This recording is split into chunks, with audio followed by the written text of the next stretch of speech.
अस्सलामु अलैकुम वरहमतुल्लाहि वबरकातुह। उम्मीद है कि आप सारे नाजरीन अहबाब बखैर व आफियत होंगे। अल्लाह ताला आप सबको खुश रखे, अपने हिफ्ज़ो अमान में रखे।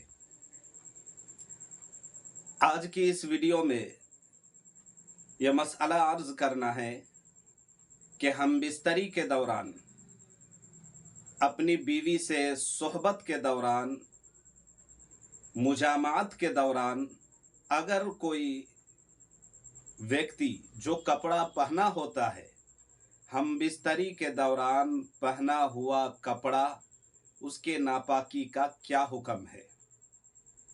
एक साहब का यह सवाल है कि हम बिस्तरी के दौरान पहने हुए कपड़ों के नापाकी का क्या हुक्म है।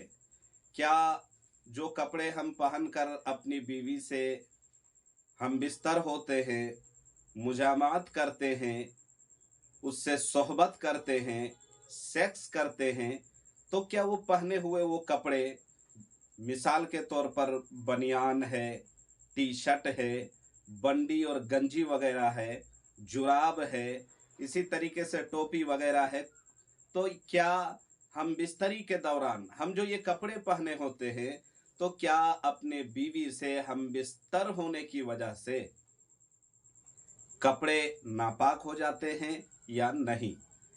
इस मसले का सही जवाब क्या है। तो इस मसले का सही जवाब बताने और देने से पहले आपसे मैं छोटी सी रिक्वेस्ट और दरख्वास्त करूंगा कि अगर आप हमारे चैनल में नए हैं तो आप हमारे चैनल को सब्सक्राइब कर लें और पूरी वीडियो देखें तो बात समझ में आएगी, और वीडियो को लाइक ज़रूर करें। अब चलते हैं मसले के जवाब की ओर।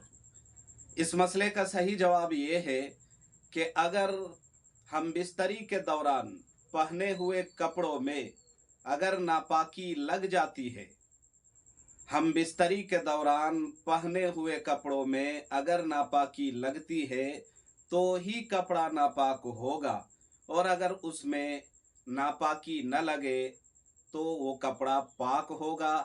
गुस्ल करने के बाद, पाक होने के बाद, गुस्ले जनाबत के बाद वो कपड़ा जिसको पहनकर हम सोहबत किए थे, बंडी गंजी वगैरह, टी शर्ट वगैरह, दोबारा से उसको पहनकर, पाक होकर उसको पहनकर नमाज वगैरह पढ़ सकते हैं। लेकिन अगर हम बिस्तरी के दौरान पहने हुए कपड़ों में मनी या मज़ी के कतरे अगर लग जाए, तो मनी या मज़ी के कतरे जिस जगह कपड़े के लगेंगे सिर्फ वही जगह नापाक होगा। उस जगह को अगर धो लिया जाए, साफ कर लिया जाए, पाक कर लिया जाए, तो अब कपड़ा पूरा पाक होगा, फिर उस कपड़े से नमाज वगैरह भी पढ़ सकते हैं।